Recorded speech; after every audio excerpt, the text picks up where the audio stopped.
આકાશવાણી અમદાવાદ વડોદરા પ્રાદેશિક સમાચાર વિભાગ રજૂ કરે છે સાપ્તાહિક કાર્યક્રમ સમાચાર દર્પણ. સૌપ્રથમ નજર કરીએ આજના અંકમાં સામેલ આ અઠવાડિયાની મહત્વપૂર્ણ ઘટનાઓ પર. 9 મહિના બાદ ગુજરાતી મૂળના અમેરિકન અવકાશયાત્રી સુનિતા વિલિયમ્સની પૃથ્વી પર હેમખેમ વાપસી. વિશ્વભરમાં ખુશીની લાગણી. મહેસાણાના તેમના વતન જુલાસણમાં ગરબાના આયોજન સાથે શાનદાર ઉજવણી. કેન્દ્રીય મંત્રી પિયુષ ગોયલે સ્ટાર્ટઅપ્સને લોકોની જરૂરિયાતને કેન્દ્રમાં રાખવા અનુરોધ કર્યો. કહ્યું, વેજલપુરમાં યોજાયેલો સ્ટાર્ટઅપ મહોત્સવ દેશ માટે ઉદાહરણરૂપ. વડનગર ખાતેના પ્રાચીન હાટકેશ્વર મંદિરમાં 3 દિવસીય મહોત્સવની ઉજવણી. લાઇટ એન્ડ સાઉન્ડ શોનો પણ શુભારંભ. ચકલીના સંરક્ષણમાં સામાજિક સંસ્થા દ્વારા ઉમદા કાર્ય. ચકલી દિવસ નિમિત્તે શહેરોમાં ચકલીના રહેઠાણ વધારવા અંગે જનજાગૃતિના કાર્યક્રમો. પર્યાવરણ અને પ્રગતિ વચ્ચે તાલમેલ ધરાવતા રાજ્યના પહેલા ઇકો વિલેજ ધજ ગામમાં થઈ પર્યાવરણ ક્રાંતિ. મહિલાઓ પણ બની આત્મનિર્ભર. અને ઉનાળુ વેકેશનમાં પ્રવાસીઓ માટે એસટી વિભાગે શરૂ કરી મન ફાવે ત્યાં ફરો નામની યોજના.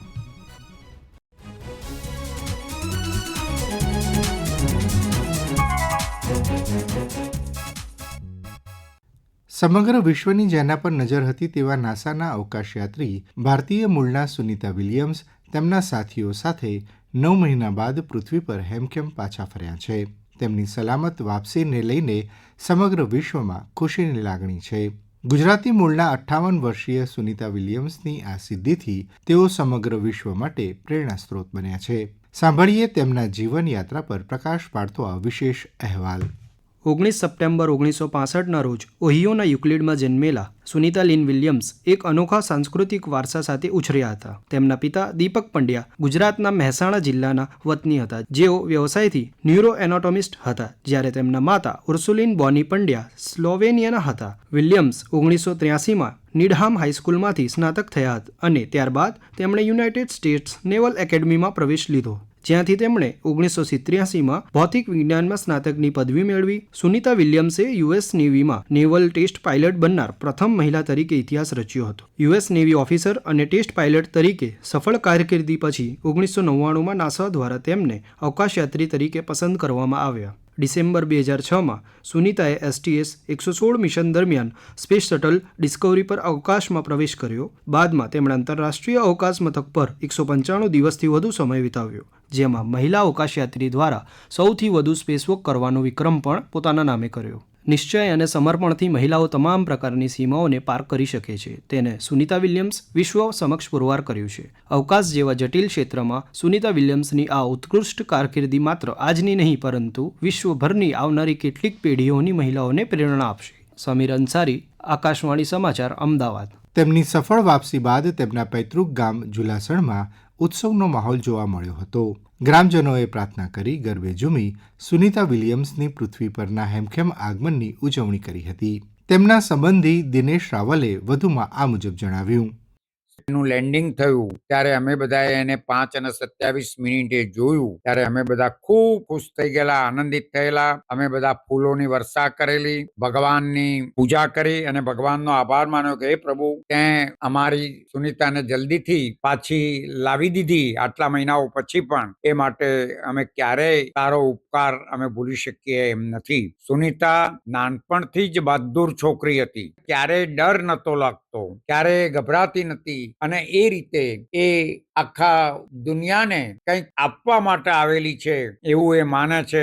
અમારા બધા જ ઘરના મેમ્બરો સાથે ઉપરથી વાત કરતી હતી ત્યારે ક્યારેય એ નાખુશ થયેલી અમે એને જોઈ નથી. અમે બધા નાખુશ થયેલા, અમને બધાને દુઃખ હતું, એને તો તેમ હતું કે હું મજામાં છું, મને ઘણી બધી મોટી બીજી તકો મળી રહી છે.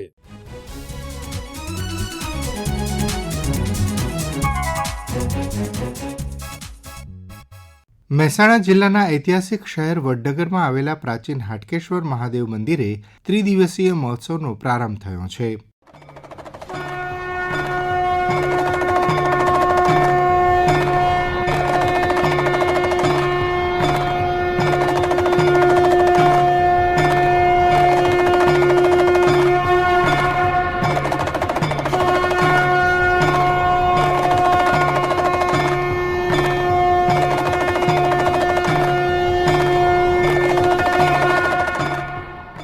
મહોત્સવના ભાગરૂપે હાટકેશ્વર મહાદેવ મંદિરમાં સુવર્ણ શિખર, યજ્ઞશાળા તથા લાઇટ એન્ડ સાઉન્ડ શો જેવી સુવિધાઓનો મુખ્યમંત્રી ભૂપેન્દ્ર પટેલના હસ્તે પ્રારંભ થયો છે. લાઇટ અને સાઉન્ડ શો જેવી સુવિધા ધરાવનાર હાટકેશ્વર મંદિર ગુજરાતનું 7મું પ્રવાસન સ્થળ બન્યું છે.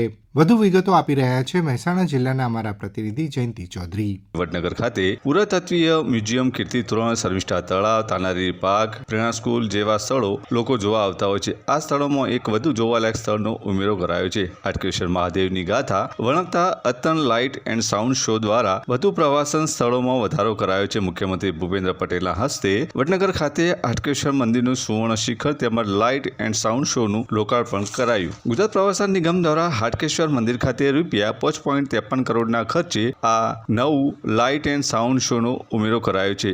આ લાઇટ એન્ડ સાઉન્ડ શો ધરાવતું રાજ્યનું 7મું પ્રવાસન યાત્રા સ્થળ બન્યું છે. ભગવાન શિવ સ્વયંભૂ રૂપે પાતાળ લોકમાંથી પૃથ્વી પર પ્રકટ થયેલા હાટકેશ્વર મહાદેવ આ મંદિરનું પુરાતન ઇતિહાસ નાગરખંડ તથા સ્કંદ પુરાણમાં પણ ખાસ ઉલ્લેખ જોવા મળે છે. સંસ્કૃતમાં હટક કે હાટકનો અર્થ સોનું એવો થાય છે. પુરાતન મંદિરની શિલ્પકલા તેમજ વિશાળ મંડપ શિલ્પો દ્વારા દર્શાવેલું વિષ્ણુના દશાવતાર તથા પાંડવના અરણ્યવાસથી સંકળાયેલા શિલ્પો દર્શનાર્થીઓનું ધ્યાન ખેંચે છે. મંદિરની આવી પૌરાણિકતા અને ગૌરવમય વારસાને વધુ ઊંડાણપૂર્વક સમજવા માટે પ્રવાસન વિભાગે લાઇટ એન્ડ સાઉન્ડ શોનું વિશેષ આયોજન કરવામાં આવ્યું છે. વડનગર એ બૌદ્ધ ધર્મનું પ્રશિક્ષણ મહત્વનું કેન્દ્ર માનવામાં આવે છે. ઐતિહાસિક નગરી વડનગર ખાતે આ લાઇટ એન્ડ સાઉન્ડ શો દ્વારા હવે વધુ પ્રવાસીઓ મુલાકાતે આવશે. જયંતિ ચૌધરી, સમાચાર દર્પણ માટે, મહેસાણા.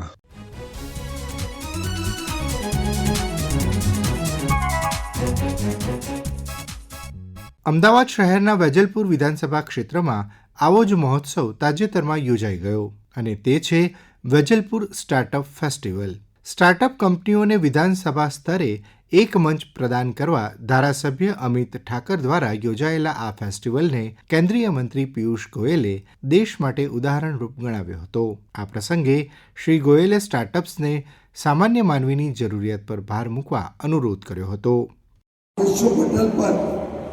एक अपने साहस के साथ दुनिया के साथ एंगेज करने का जो प्रधानमंत्री मोदी जी ने क्लैरियन कॉल दिया है या जो हमें सबको एक आह्वान किया है कि हम विश्व के साथ आत्मविश्वास के साथ डील करें, वो वास्तव में गुजरात की मिट्टी से शुरू हुआ है और गुजरात में जो उन्होंने अनुभव देखे उसको वो पूरे देश में लेके जा रहे हैं. और उसी कड़ी में स्टार्टअप्स को जो उन्होंने प्रोत्साहन दिया, इस प्रकार से उन्होंने इन्वेस्टर्स, फाउंडर्स, मेंटर्स उन सबको प्रोत्साहित किया है कि वो स्टार्टअप इकोसिस्टम के साथ जुड़े. भारत को युवा युवतियों के लिए नए मौके मिले. आज लगभग 20 लाख लोग को नौकरी मिलती है इन सब स्टार्टअप्स के माध्यम से.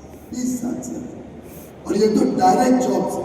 मुझे लगता है इनडायरेक्ट जॉब्स को गिने तो it will be many fold जो इस पूरे इकोसिस्टम के साथ जुड़े. स्टार्टअप्स को मेंटरिंग हो, इन्वेस्टर्स के साथ कनेक्ट करने का मौका मिले, उसके लिए हमने एक पोर्टल भास्कर लॉन्च किया है. उस भास्कर पोर्टल में फंडिंग भी अवेलेबल है, मेंटरिंग भी है, आपको नए लोगों के साथ जुड़ने को भी मिलेगा.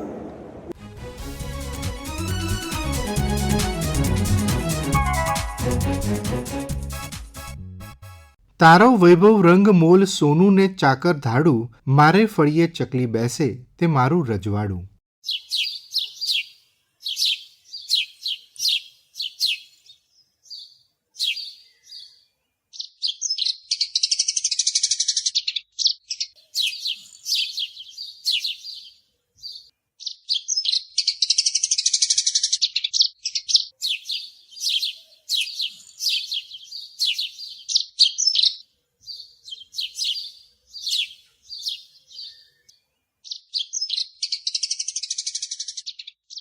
કુદરતની એક અમૂલ્ય દેણ તેવી ચકલી આજે સિમેન્ટ કોન્ક્રીટના વધતા જંગલોમાં ખોવાઈ રહી છે. આ ચકલીને તેનું રહેઠાણ પાછું અપાવવામાં કેટલીક સ્વયંસેવી સંસ્થાઓ બહુ ઉમદા કામ કરી રહી છે, જેમાંથી એક છે હેપી યુથ ક્લબ. ચકલી દિવસ નિમિત્તે સંસ્થાના પ્રમુખ સમીર રામીએ ચકલીની સંખ્યા વધારવા માટે ચકલીના મહત્વ અને સંરક્ષણ અંગે નાગરિકોમાં જાગૃતિ અત્યંત આવશ્યક હોવાનું જણાવ્યું. મારું નામ સમીર રામી છે. હું ગાંધીનગરમાં હેપી યુથ ક્લબ નામની સંસ્થા ચલાવું છું. ઘણા વર્ષોથી અમે પર્યાવરણના જતન અને પ્રકૃતિ સંરક્ષણ માટે વિવિધ કાર્યક્રમો કરીએ છીએ, જેમાં અમે ખાસ કરીને ચકલી બચાવવા માટે એક ખાસ અભિયાન ચલાવી રહ્યા છીએ. અમે હેપી ચકલીઘરના નામથી અમારા એક ડિઝાઇન કરેલા ચકલીઘર બનાવ્યા છે, જેને અમે ગાંધીનગરમાં દર વિશ્વ ચકલી દિવસ નિમિત્તે 19 માર્ચથી શરૂ કરીને 31 માર્ચ સુધી અલગ અલગ સ્થળે દરરોજ સવારે ઉભા રહીને અમારા સ્વયંસેવકો આ ચકલીઘરનું નિઃશુલ્ક વિતરણ કરે છે. હેપી સ્પેરો વીક દરમિયાન અમે ચકલીઘરના વિતરણ સાથે સાથે જે ગાંધીનગરની શાળા અને કોલેજો છે ત્યાં જઈને વિદ્યાર્થીઓને, નાના બાળકોને ચકલીઘર અને ચકલી બચાવવા અંગેના જાગૃતિ કાર્યક્રમો યોજીએ છીએ, એમને માર્ગદર્શન આપીએ છીએ. આજની જે નવી ઇમારતો અથવા નવા જે મકાનો બને છે એની ડિઝાઇન જે પ્રકારની છે એમાં ચકલીને માળો કરવાની જગ્યા મળતી નથી. અગાઉ ગામડાના ઘરોમાં આપણા આંગણામાં બે મોભ વચ્ચે, નળિયા વચ્ચે અથવા તો વેન્ટિલેશનના નાના કાણા રાખવામાં આવતા એમાં, અથવા આપણા વડીલોના કે ભગવાનના ફોટા જે ત્રાંસા લગાવવામાં આવતા હતા એની પાછળ, આવી બધી જગ્યાએ ચકલી માળો કરતી હતી. પરંતુ આજના ઘરોમાં એક તો એ પ્રકારની કોઈ ડિઝાઇન રહી નથી, એ સિવાય ચકલી સતત અવર જવર કરી શકે એ જરૂરી હોય છે એવી વ્યવસ્થા આજના ઘરમાં જોવા નથી મળતી, કારણ કે મોટે ભાગે એર કન્ડિશનના લીધે ઘર બધી બાજુથી પેક હોય, બંધ હોય એ રીતનું હોય છે. જે ચકલીનો ખોરાક છે એવા જંતુઓ, ઈયળો ને એ બધાની સંખ્યા પણ કદાચ એને મળી નથી રહી. એટલે જેમ જેમ કોન્ક્રીટના જંગલો વધતા જાય છે તેમ તેમ ચકલી આપણાથી દૂર થઈ રહી છે.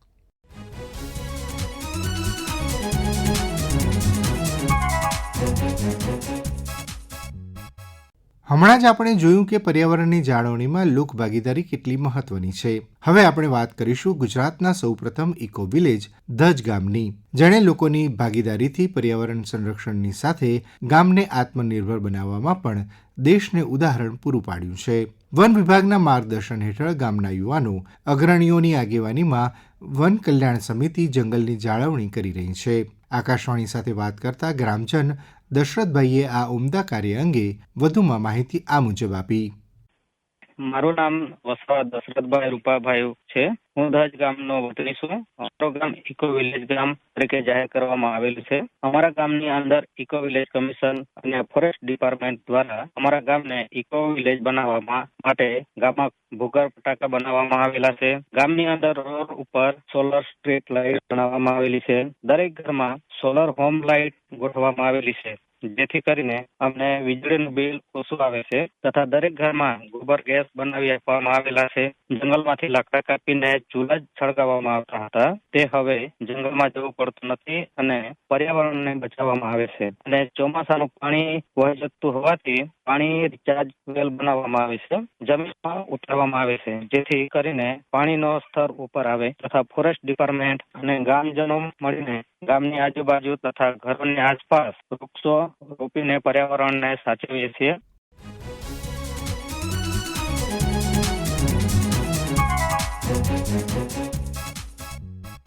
ઉનાળાની રજાઓ નજીક આવી રહી છે ત્યારે દરેક ઘરમાં ફરવા જવાની યોજનાઓ ઘડાતી હશે.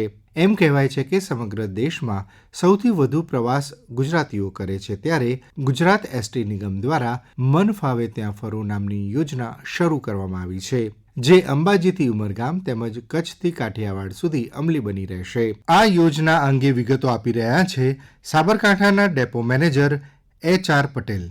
જે મન ફાવે ત્યાં ફરો એ પાસની સુવિધા ઉપલબ્ધ છે, જેમાં ગુજરાતભરમાં એક અંબાજીથી લઈ ઉમરગામ અને દ્વારકાથી લઈ કચ્છ ભુજ સુધીમાં મન ફાવે ત્યાં ફરો એ પાસમાં 4 દિવસથી 7 દિવસ સુધીની છે. એમાં 425 થી 1450માં એમાં લોકલ એક્સપ્રેસ ગુર્જરનગરી અને નોન AC બસનો સુવિધા ઉપલબ્ધ છે.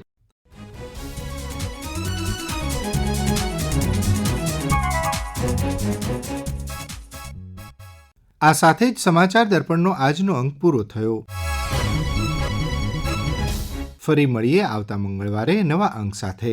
સમાચાર દર્પણ આકાશવાણી અમદાવાદના પ્રાદેશિક સમાચાર વિભાગ દ્વારા દર મંગળવારે રાત્રે 9:15 રજૂ કરવામાં આવે છે. સંકલન અને રજૂઆત જયેશ વેગડા. લેખન અને સંપાદન અપર્ણા ખૂંટ.